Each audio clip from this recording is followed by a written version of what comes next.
Okay, when you picture an ancient Egyptian pharaoh, there's a really good chance the name Ramses the Great pops into your head. But who was the actual man behind that legendary name? Today, we're going to dig into the life of Ramses II, a leader who didn't just rule an era, he defined it. Right, let's just start with a number that is kind of hard to believe. 66. Ramses II ruled Egypt for 66 years. I mean, think about that. That is one of the longest reigns in all of ancient history. The guy lived to be over 90, in an age where most people were lucky to see half that. So the big question is, how did one man hold on to power for that long and leave such a massive footprint on the world? Well, the secret to his incredible reign actually starts way back in his childhood. Ramses wasn't just born into power and handed the keys to the kingdom. Nope, he was forged like a sword into a leader from a very young age. His father, Pharaoh Seti I, had a very clear plan for his son's future. And his training was intense. I mean, forget sitting in a classroom. Ramses learned about leadership on actual battlefields, going with his father on military campaigns. He became an expert driver of a war chariot, which was basically the ancient world's version of a tank. And he also learned how to read and write hieroglyphics, which was the language of power. By the time he was a teenager, he was already helping to rule the country. So when he was finally crowned pharaoh at age 25, you better believe he was ready. And just so we're all on the same page here, hieroglyphs weren't just cute little pictures. This was a super complex and sophisticated writing system. It was used for everything, from carving sacred texts on temple walls to keeping the government's official records. If you were going to be pharaoh, you absolutely had to master it. It was how you ran the country and, communicated with the gods. So Ramses has the training, he has the power, he's ready to lead. But his reign wasn't going to be a walk in the park, at least not at the beginning.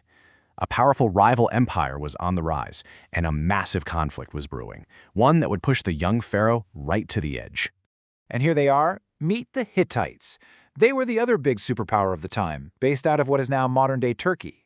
And they wanted the exact same thing as Egypt, control over the super valuable trade routes in Syria.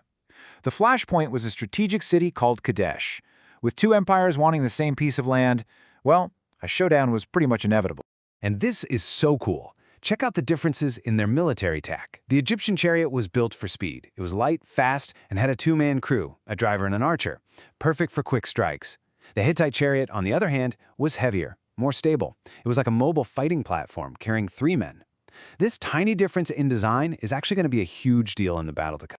So to take on the Hittites, Ramses puts together a huge army. We're talking 20,000 soldiers. He splits them into 4 divisions, and get this, he names each one after a major Egyptian god: Ammon, Ra, Ptah, and Seth. That wasn't just for organization. It was a powerful message. It was Ramses saying, the gods are on our side. And with that divine confidence, he marched his forces north toward Kadesh.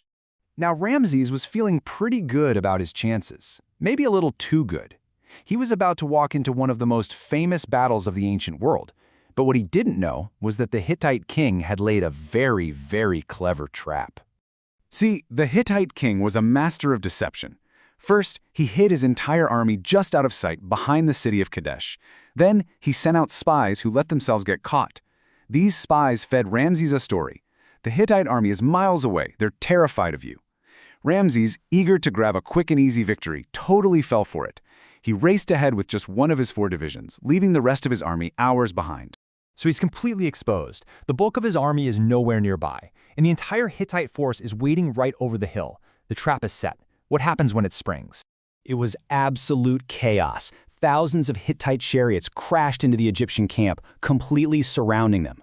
But here's where the legend begins. Instead of panicking, Ramses did something incredible. He jumped into his own chariot, said a prayer to the god Amun, and charged, personally, straight at the enemy. His bravery was electrifying. It rallied his totally shocked soldiers, who managed to form a defensive circle around their king and fight for their lives. Then, just in the nick of time, Egyptian reinforcements finally showed up, and the battle ended in a brutal stalemate. But the story doesn't end there.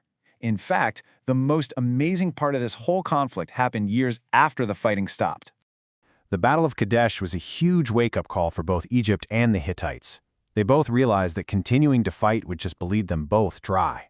So after years of a tense Cold War, they decided to do something completely revolutionary. 16 years after that bloody battle, Ramses and the new Hittite king chose to talk instead of fight. And this is a line taken directly from the treaty they signed. There shall be no hostilities between them forever. Just let that sink in. This wasn't a temporary truce. This was a promise of permanent peace. And it's the very first one we have ever found in all of human history.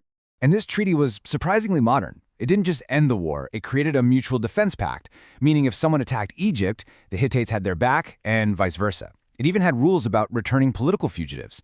And to really seal the deal, Ramses married a Hittite princess, officially making the two rival empires family.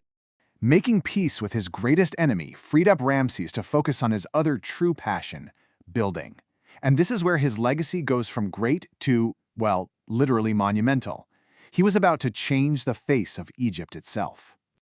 Now that there was peace, Ramesses had a lot more time to focus on his family. And what a family it was. He is said to have fathered over 100 children. Now, this wasn't just about him. It was also really smart politics. His many sons and daughters helped him govern his massive empire, becoming important priests, officials, and generals. But the legacy you can still see and touch today is carved in stone. The man was a builder on a scale that's hard to even comprehend. He ordered the creation of the temples at Abu Simbel with those 4 gigantic statues of himself literally carved out of a mountain. He added huge sections to the already massive Karnak temple. He built his own grand mortuary temple, the Ramesseum, and he even built a whole new capital city, Pi-Ramses. It seemed like everywhere you went in Egypt, you saw the mark of Ramses the Great. So that kind of leaves us with one last big question. We call him Ramses the Great, but why? Is it because of his unbelievable bravery at the Battle of Kadesh where he personally turned disaster into a stalemate? Or is it because of his wisdom years later when he helped create the world's first peace treaty, bringing an age of stability and prosperity? Was he the great warrior or the great peacemaker? You know, maybe his true greatness is that he managed to be both.